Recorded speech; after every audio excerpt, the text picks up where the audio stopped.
master shooting at these foolish rappers. Long as I'm the number one, I don't care who come after. When I came from Africa, they call me booty scratcher. Now they scream a nigga name when I say who's the master. What's up, people? Welcome back to the BCMA podcast. That's the Black Clover Martial Arts podcast. It's your boy Lucky from Lucky's Muay Thai. This is episode number 74. In this episode, we're going to talk about Superlek's last fight. We're going to go over Ngannou versus Fury, the good, the bad, the ugly. Does it even matter? Jake Paul versus Nate Diaz update, which is really odd to say. And we're almost, it's almost time. Dustin Poirier versus Justin Gaethje 2. I mean, we're here. Who you got? Also, some surprise announcement, which I don't even know. I'll tell you at the end of the show. If you like the show, tap the like, hit the subscribe button, tell a friend. If you want to stop by the gym, hit us up, www.luckysmt.com. If you want to try the jiu-jitsu program, hit Roberto Carrero up at Carrero BJJ on Instagram. You can hit me up directly at Lucky's Muay Thai on Instagram. Come on in, get a trial class. If you like it, we'll get you started on your Muay Thai journey. And we're looking forward to meeting you. Hit me up, www.luckysmt.com. Okay, first and foremost, did anybody see what Superlek did? Because it was...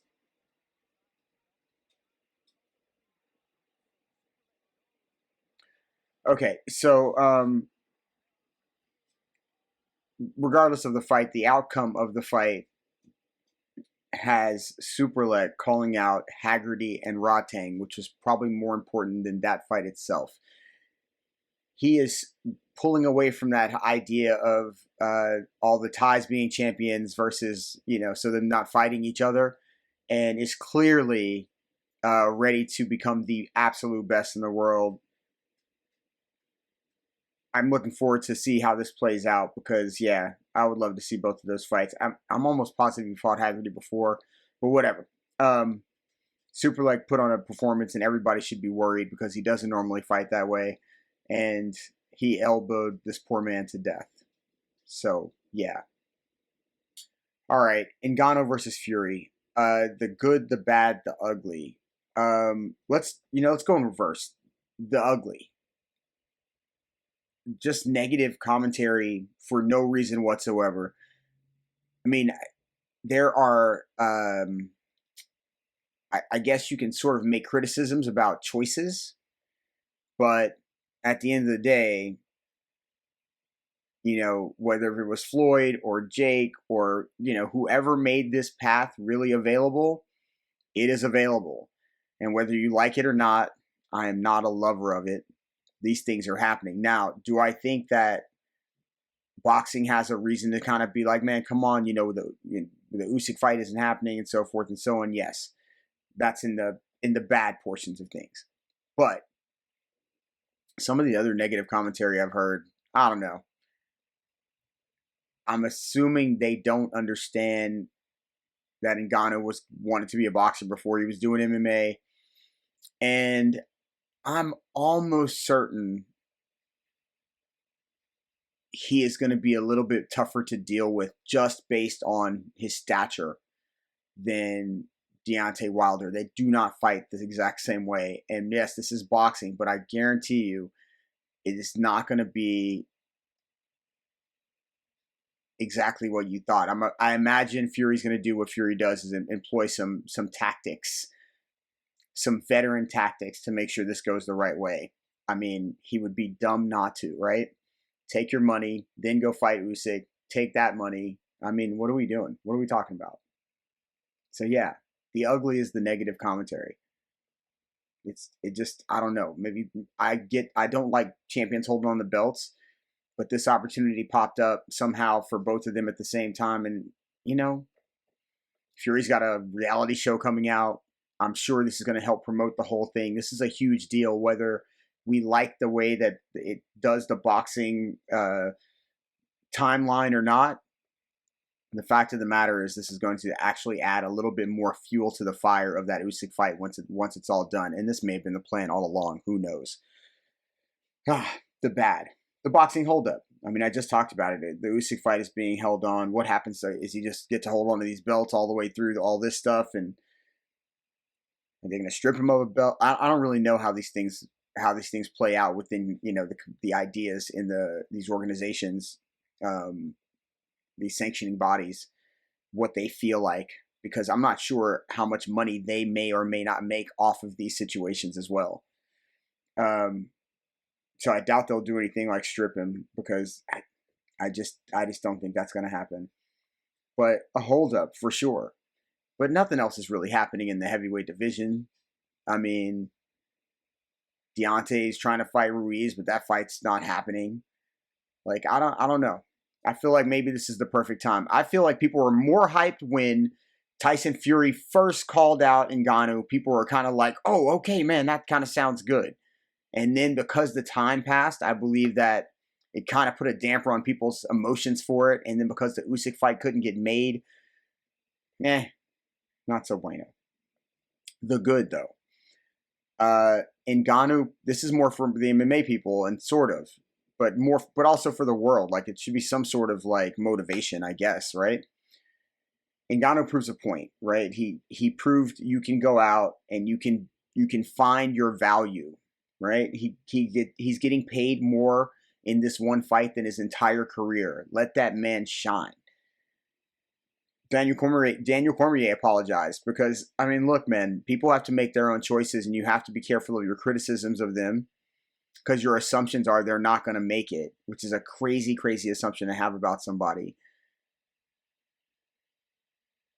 I remember a lot of times where people thought that I wasn't going to make it. So, and I mean, like, just in general life stuff, I think. But yeah, you just have to prove those people wrong, keep going, and those people should, eat crow, which DC did. So good on him. As I said, it opens the doors for the fighters. They can see more of their value if they have the Bozak to do so. Because some of them are like, I don't know, got a manager and I'm good. I mean, whatever, however you feel. I mean, I feel like if the opportunity is there to have and make more money, why are you not trying to have and make more money, or make and have more money? It just doesn't make sense to me. There's so many opportunities to say, we deserve more.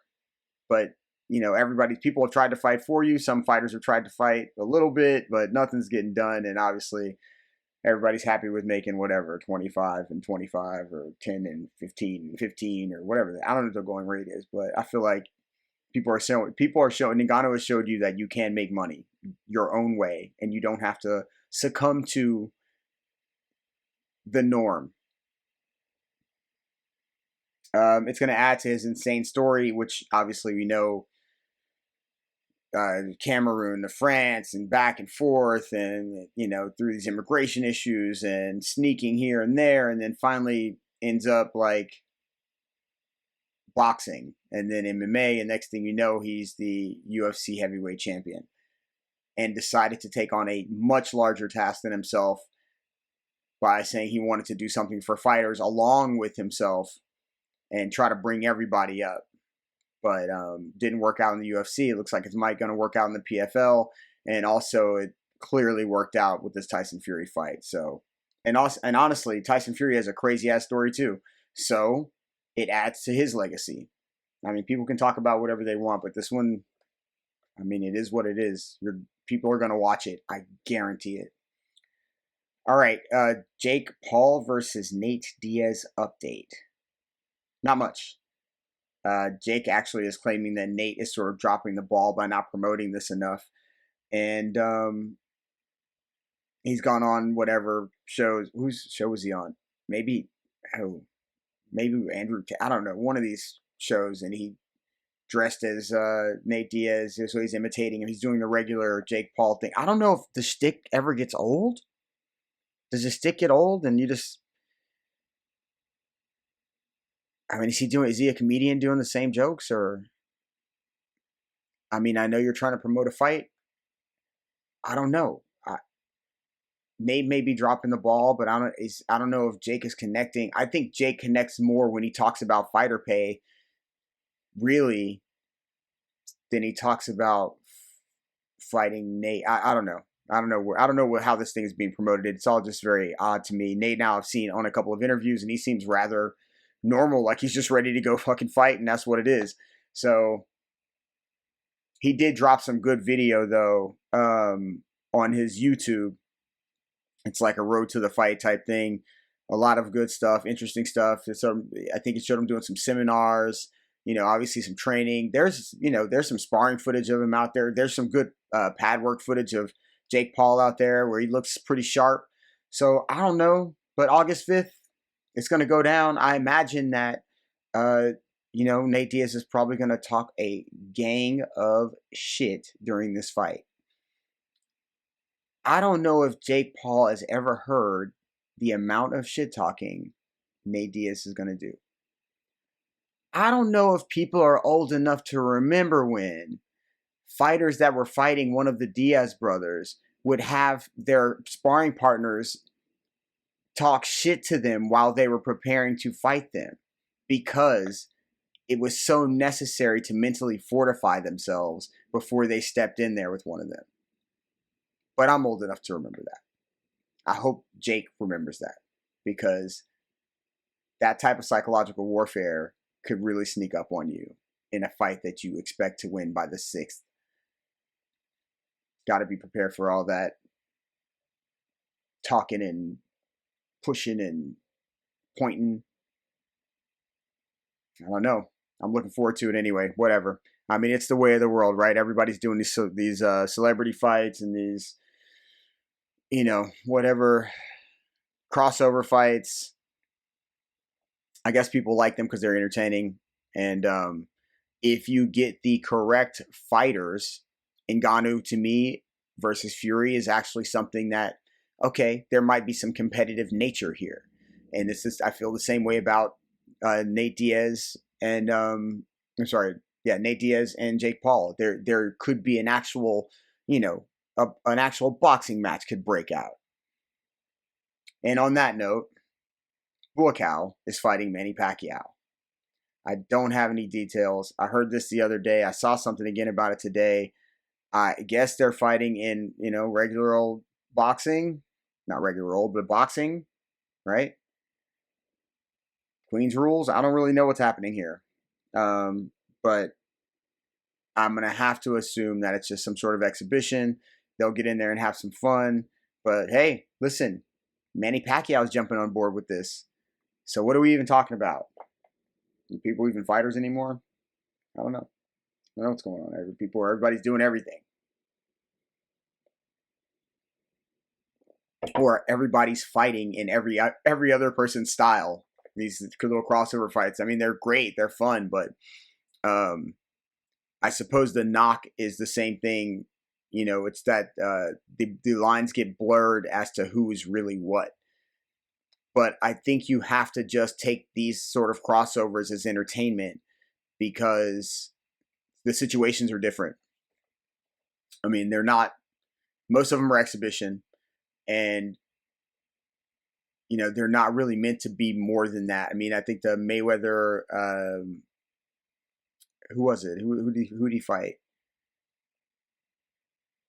Oh, Gotti Jr. I think that thing got pushed a little bit overboard, and perhaps that was the plan all along, because this sport's crazy. All these fight sports are nuts. And a lot of times things are pushed a certain way so to set up a bigger thing down the road. But anyway, if you like these things, go watch them, enjoy them.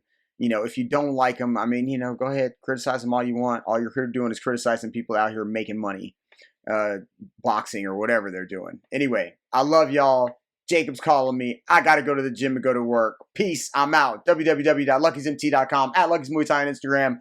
Like the show, subscribe. I'm out. Peace. This world take a good man and they change him to a villain. When the system's been set up by racists trying to kill him, I just wanna